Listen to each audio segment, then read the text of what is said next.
ازيكم يا وحوش الرعب؟ ركزوا معايا كده، ولو مزعل ست الكل النهارده قوم راضيها عشان ما يحصلش فيك زي ما حصل لابطالنا في فيلم النهارده. تخيلوا نفسكم سايقين في طريق طويل وحواليكم مفيش غير اراضي فاضيه وشجر مرعب شكله زي الافلام اللي مش بتخلص على خير، وفجاه تلمحوا واحد شكله غريب كده لابس بالطو وشكله مش بيطمن خالص. لو دماغكم جامده وبتحبوا الافلام اللي تخلي القلب يطلع من مكانه يبقى جهزوا نفسكم، بس ما تلومونيش لو ما قدرتوش تناموا بعد الحلقه دي. بس قبل ما نبدا فيلم النهارده ما تنسوش الاشتراك في القناه وتفعيل الجرس علشان يوصلكم كل جديد بننزله. بنشوف داري هو واخته تريشا ماشيين في طريق زراعي ومفيش ولا عربيه غيرهم، بيمشي بسرعه وبيلمع عربيه واقفه قدامه فبيفضل يقرا لوحه الارقام وبيتريق عليها هو واخته، وبتبقى العربيه دي فيها اتنين عواجيز فاخته بتقول له بكره تكبر وتبقى زيهم كده. فبيسالها داري ليه بتحب تمشي من الطريق ده، فبتقول له تريشا علشان بتحب الريف. بيقول لها داري لما نروح امك هتفضل تقول ايه اللي خلاكم تيجوا سايقين انت واخوكي، وبيفضل يتريق على كلام امه المزعج بالنسبه له. وهم ماشيين بالعربيه بتظهر عربيه وراهم وبيبقى لونها باهت واكنها مصديه وشكلها ما يعلم بها غير ربنا. بتقرب منهم وبتفضل تزمر علشان عايز يعدي، فبتطلب منه تريشا يبعد عن طريقه يخبطهم. بيبقى داري متلخبط ومش عارف يسوق من الخضه. بتفضل العربيه تتحرك وراهم يمين وشمال وبيمشي داري على جنب علشان يعدي، بس بتفضل برضه العربيه تزمر. بتطلب منه تريشا يبطئ السرعه ويسيبه يعدي لحد ما العربيه بتتحرك من جنبهم وبتجري باقصى سرعه. وداري بيخرج راسه من الشباك وبيقول له اكيد امك اللي جايبها لك، وبيقول لي تريشا شكله كده معاه حموله كبيره علشان مستعجل، بس عربيته شكل عربيات القتالين والحراميه. تريشا بيبان عليها الخوف وبتقول له عارف انا افتكرت مين؟ بيقول لها داري اكيد كيني ودارلا، وبيقول لها عشان ماتوا على نفس الطريق ده يعني. وبتقول له تريشا انهم ما لقوش الجثث بتاعتهم ومفيش حاجه كانت موجوده غير العربيه بس. بيقول لها داري قصدك ما كانوش لاقيين راسها ولا راسه، فبتطلب تريشا منه يسكت وما يكملش في الموضوع ده علشان جسمها بيتعبها. وبتقول له من ساعه ما سمعت القصه دي اول مره بقت تفكر انها ممكن تموت هي كمان على الطريق السريع ده. بيقول لها داري لا انت بعد كده ما تفكريش تاني احسن. بيقفوا على الطريق بيروحوا شويه وبيدور داري على ازازه الماء في العربيه بس مش بيلاقي غير حبه صغيرين في الازازه. بيكملوا مشي في الطريق السريع لحد ما بيلاقي بيت في وسط الارض وبيبقى واقف فيها الراجل اللي كان هخبطهم بالعربيه. بيشيل حاجات من عربيته وبيحدفها في ماسوره قدام البيت. بتبص عليه تريشا هي وداري وبيبطئ العربيه وهم ماشيين لحد ما الراجل بياخد باله منهم. بتقول له تريشا الراجل ده بيعمل ايه بالظبط؟ فبيقول لها داري انه بيشيل حاجات ملفوفه وبيحدفها في الماسوره. بتقول له تريشا حاجه ملفوفه فيها بقع دم. بتبص عليه تريشا وبتلاقيه رايح وراهم باقصى سرعه. بتمسك التليفون عشان تبلغ الشرطه بس الموبايل بيكون بيفصل. بتطلب منه تريشا يجري باقصى سرعه عشان هو وراهم. داري بيبقى خايف وبيقول هيكون في ايه في عربيته علشان بيجري ورانا كده. بيجري الراجل باقصى سرعه وبيخبطهم بالعربيه. بتفضل تريشا تصرخ وبتقول اكيد ده مجنون. بيفضل يخبط فيهم لحد ما بيدخلهم في ارض زراعيه. بينزل داري يشوف العربيه وبتكون اتدشملت على الاخر. بيحاول يظبط فيها شويه حاجات وبيعرف تريشا انها كده اتصلحت، فبتقول له تريشا ان العربيه محتاجه فرامل جديده. فبيقول لها داري هم كده متاكدين ايه اللي كان الراجل بيحدفه في الماسوره. فبتهز راسها تريشا وبيكمل كلامه وبيقول لها ان ممكن يكون في حد لسه عايش. فبتقول له حتى لو فيها هنعمل ايه؟ فبيعرفها انه اكيد هيبقى محتاج مساعده. تريشا بتعرفه لو معاهم تليفون اكيد هيطلبوا المساعده اسرع. فبيقول لها داري انت عارفه اقرب مكان فيه تليفون بعد كام متر؟ بتقول له تريشا انت مجنون احنا كنا هنموت من شويه فاللي بتفكر فيه ده مستحيل يحصل. فبيقول لها يعني انت مش عايزه تكتشف الموضوع ده بنفسك؟ وبيطلب منها يروحوا يبصوا بص على الماسوره ويمشوا على طول. بتقول له تريشا انت شايف يعني ان ده وقت للمغامرات بتاعتك؟ واضح فعلا ان البنات بتبقى جبانه شويه عن الشباب. بيطلب منها بس تروح معاه ولما لقوش حد هيمشوا على طول ويروحوا يبلغوا الشرطه عشان ده واجب عليهم.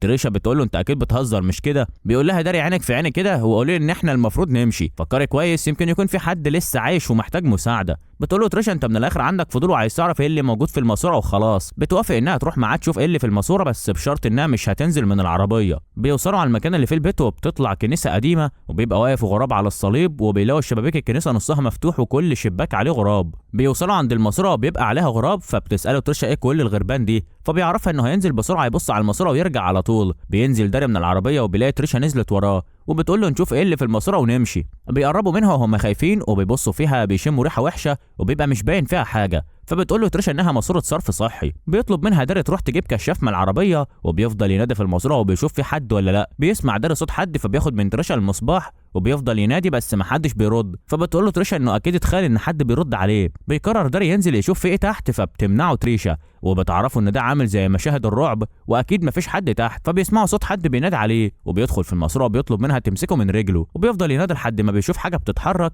وفجاه بيجروا عليه فيران وبيفضل يصرخ وبيقع داري جوه الماسوره وبينزل على ظهره. بتفضل تريشا تنادي عليه بس مش بيقدر يرد عليها من شده الوقعه. بيحاول يقوم وبيلاقي دم في ايده. بيقوم يجيب الحذاء بتاعه لانه بيكون متعلق وبيلبسه وبيبص وراه وبيلاقي الحاجه اللي الراجل رماها فبيقرب وبيعرف انها جثه. بيهزها برجله فبتتحرك الجثه وبتشده من رجله وبيفضل يصرخ وبيفك بسرعه الحبل والقماش اللي على وشه، وبيلاقي شاب وشه شاحب وشفايفه زرقاء. بيحاول يفك الشاب نفسه بس ما بيعرفش، وبيساعده داري وبيفكه، وبيشوف ان بطنه مفتوحه بالطول ومتخيطه بطريقه عشوائيه. وبيبقى الشاب عايز يقول له حاجه بس مش بيعرف، وبيقرب داري راسه عليه بس الشاب ما بيلحقش يقول حاجه وبيموت. بيقوم وبيروح يعرف تريشا انها لازم تمشي تشوف اي حد ينقذه، لان شاكك ان ده مكان لحاجه معينه الكنيسه بتعملها. بتقول له تريشا انت مفكر ان هروح لوحدي؟ بيقول لها داري تدور على اي حد في الطريق عشان يساعدها ويجيبوا الشرطه. وبيقول لها لو شافت العربيه بتاعت الراجل راجعه تاني تحاول تيجي وتعرفه عشان يستخبى. بتمشي تريشا تشوف حد يساعدهم، وبتفضل تبص على الغربان اللي بيكونوا عمالين يعملوا صوت قوي. بيمسك داري الكشاف وبيبص في المكان، وبيلاقي جثث كتير على بعض، وبيبقى في ترابيزه عليها زي ادوات لمعمل بس بيبان عليه انه مهجور. بيوطي يربط الكاوتش بتاعه فبيلاقي ميه بتنزل على رجله. بيبص فوق وبيلاقي المكان ده عامل زي الكهف الصغير، وفي جثث كتير متعلقه في السقف وعلى الحيطان. بتقف تريشا جنب العربيه فبيجي غراب من وراها بيعمل صوت فبتتخض منه. بنشوف داري وهو ماشي في المكان وبيبص على الجثث اللي متحنطه، وبيشوف جثه واحد وواحده ورجلهم مربوطين في بعض. بيبص على وش البنت وبيشوف راسها متخيطه في جسمها. بتفضل تريشا واقفه على الطريق عشان تشوف عربيه، لحد ما بتشوف عربيه ماشيه على الطريق. بتركب العربيه بسرعه عشان توقفها، بس العربيه بترفض تتحرك. فبتلاقي حد بيخبط على ازاز العربيه فبتصوت، وبيطلع داري بيركبوا العربيه وبيمشوا. بيقعد داري وهو مش قادر يتكلم وفاتح ايده وباصص عليها. بتحاول تريشا تتكلم معاه بس مش بيرد من الصدمه اللي شافها. بيقول لها داري فعلا دارلا كانت راسها مقطوعه زي ما قالوا، وبيعرفها ان شاف راسها متخيطه على جسمها. بيوصلوا في محطه بنزين وبتساله تريشا لو هيتصل بحد، فما بيردش عليها وبيهز راسه. فبتقول له رش ميه على جسمك عشان ريحه المجاري دي. بينزلوا من العربيه وبيشوفوا العربيه بتاعت الراجل راجعه من تاني للماسوره. فبتروح تريشا تشد داري وبيدخلوا على المطعم اللي في البنزينه. بيلاقوا ناس كتير في المحل فبتطلب تريشا منهم يتصلوا على الشرطه. فبتروح صاحبه المطعم تكلم الشرطه، وبتطلب تريشا من داري يروح يعرف الناس اللي شافوا علشان يخرجوهم من هنا. بيبقى داري واقف خايف ومش قادر يتكلم. هو بيقول لها انا خايف جدا، فبتقول له انا كمان. فبيقول لها انه زمانه دلوقتي في الكنيسه وهيعرف انهم كانوا هناك. بيرن التليفون فبيتخضوا من صوته وكل الناس بيبصوا عليهم. بيقول لهم واحد رد على التليفون. بترد تريشا فبتكلمها واحده وبتقول لها انت واخوك داري شفتوا القطط؟ فبتسالها هي تعرفهم منين. فبيرد داري وبتقول له مش انت التيشيرت بتاعك متقطع وايدك كمان متعوره وعندك وشم على شكل ورد على بطنك؟ بيقول لها انت عرفت ازاي؟ فبتقول له الجثث اللي موجوده تحت المكان ده اسمه بيت الالم. بيقول لها داري انت بتقولي انا مش فاهم حاجه. بتقول له الست انها ما تعرفش ده بني ادم ولا شيطان ولا نوعه ايه. بتعرفوا انه مش هيسيبهم وهيفضل وراهم، وبتعرفوا انه هيقدر يوصل لهم من ريحتهم، وانها هي كمان شافت العربيه والرخصه اللي موجوده في العربيه. وبعد كده بتسمعوا موسيقى وبتقول له اول ما تسمع الاغنيه دي اهرب على طول، عشان معنى الاغنيه دي ان في حاجه فظيعه هتحصل، والحاجه دي عمرك ما حلمت انها هتحصل لك في كوابيسك. بيقفل داري التليفون وبيقف على الباب وبيطلب من تريشا تتصل بالشرطه عشان يمشوا من هنا. بيجي عليهم الليل وبيبقى في 2 شرطيين في المكان، وبيبقى داري غير لبسه. بتقول له تريشا حاسه انهم في حلم، وبيقول لها داري انت مش مصدقاني ولا مفكره ان الخبطه مأثره عليا؟ وبيسالها مصدقاه ولا لا، بس مش بترد عليه. وبيمسك ايدها وبيقول لها بص في عيني وقولي مصدقه كل اللي قلته ولا لا. بيقرب عليه الشرطه وبيعرفوا انه بيحقق في العربيات اللي كانت على الطريق وهيبعت قوه للكنيسه. وبيسالهم على الاثنين اللي متعلقين على الحيطه فبيعرفوا دارلا وكيني. بيقول له الشرطي بس دول العربيه بتاعتهم كانت متحطمه من 20 سنه. لو انا فاكر كويس الحادثه دي يعني اكيد الجثث هتبقى عظم، بس انت قلت ان شكلهم زي ما هم وكمان لابسين خاتم. بينفعل داري على الشرطه وبيعرفوا انه مسك واحد فيهم بس ملمسه كان خشب وباين عليهم متحنطين وكمان متخيطين في بعض. بيقول له الشرطي انا كل اللي عايزه الحقيقه. فبيقول له داري ودي كل الحقيقه، واحد بعربيه قديمه وشفناه وهو بيرمي الجثث، وفي المكان ده حوالي من 500 ل 600 جثه وكلهم متعلقين على الحيطان. وبيزعق وبيقول له لو مش مصدق الكلام روح بنفسك الكنيسه القديمه وشوف بعينك. بيقول له الشرطي اهدى كده علشان اللي بتتكلم فيه ده قصه كبيره قوي ولازم نفهم واحده واحده كل حاجه. بتدخل صاحبه المحل عليهم وبتعرفوا ان في واحد غريب في عربيته. بيخرجوا بسرعه يشوفوا في ايه وبيلاقوا كل هدومهم واقعه من العربيه. فبتقول لهم الست ان الشخص الغريب ده كان واقف وبيشم في الهدوم بتاعتهم وكمان كان بيحطها في بقه. بيقول داري لتريشا صدقتي ولا برضه مقتنعه ان ده من اثر الخبطه؟ بيزعق داري وبيقول انه هيفضل وراهم علشان عرف انهم كانوا هنا. وبيمسك البوكسر بتاعه بيبقى مكتوب عليه اسمه وبيقول لهم اهو كمان عرف اسمي. بيشوف داري بصمه على باب العربيه وبيعرف الشرطه ان بصماته موجوده. بيقف الشرطه عند باب العربيه علشان ياخد البصمات. بيركبوا العربيه وبيتحركوا وبيبقى وراهم عربيه الشرطه. بيسالها داري ازاي راح الكنيسه ورجع بسرعه على المطعم. بتساله تريشا كان بيعمل ايه في هدومه. وبيقول لها داري انه بيشوف بسرعه مجنونه. فبتقول له باين عليه بينط من مكان عالي وشكله انسان خارق والا كان مات من الريحه اللي هناك. بنشوف الشرطيه وهي بتتواصل مع مركز الشرطه وبيعرفوها ان الكنيسه القديمه بتتحرق والحريق مش عارفين يسيطروا عليه. تريشا بتشغل الراديو وبيسمع دار الاغنيه اللي الست شغلتها له في التليفون. بنشوف الشرطيه وهي بتتكلم مع المركز وبتقول لهم ان العربيه كانت ماشيه وراهم بسرعه كبيره جدا. بيقول لها زميلها ان التراب اللي اخده من العربيه ده الجلد شخص ميت من زمان قوي. في اللحظه دي بيسمعوا بحاجه بتخبط على سقف العربيه. بيفضل يزعق دار لتريشا علشان دي نفس الاغنيه. بتفتح الشرطيه الشباك وبتبص منه بتلاقي شخص واقف فوق العربيه وبيسحب الضابط من دماغه وبيطلع فاس كبير وبيطير راس الشرطي وبتطير راسه على عربيه تريشا. ومن الخضه ما بتعرفش تسوق كويس وبتتخبط في عربيه الشرطه. بينزلوا يشوفوا ايه اللي اتحدف عليهم وبتقرب تريشا من عربيه الشرطه وبيبقى داري واقف جنب عربيته وبيلاحظ دم على سقف العربيه. بينادي داري على تريشا علشان ترجع للعربيه بس بتفضل تقرب من عربيه الشرطه وبتشوف راس الشرطي واقع على الارض. وبينزل شخص من عربيه الشرطه وبيروح يمسك راس الشرطي وبيفضل يشم فيها. وبيبقوا تريشا وداري واقفين بيشوفوا بيعمل ايه. بيمسك الشخص ده لسان الشرطي وبياكله. لما بيشوفه هو بيعمل كده بتحاول بسرعه تريشا تسوق العربيه لحد ما بتتحرك بصعوبه وبيطلعوا يجروا. بنشوف الشخص ده بيفتح عربيته وبيحطوا جثث الشرطيين في العربيه وبيلبس القبعه بتاعته وبيمشي. بنشوف تريشا وهي ماشيه لحد ما بتقف عند بيت فيه تليفون وبتعرف داري انهم لازم ينزلوا يتصلوا على الشرطه علشان المدينه لسه بعيده عن الطريق.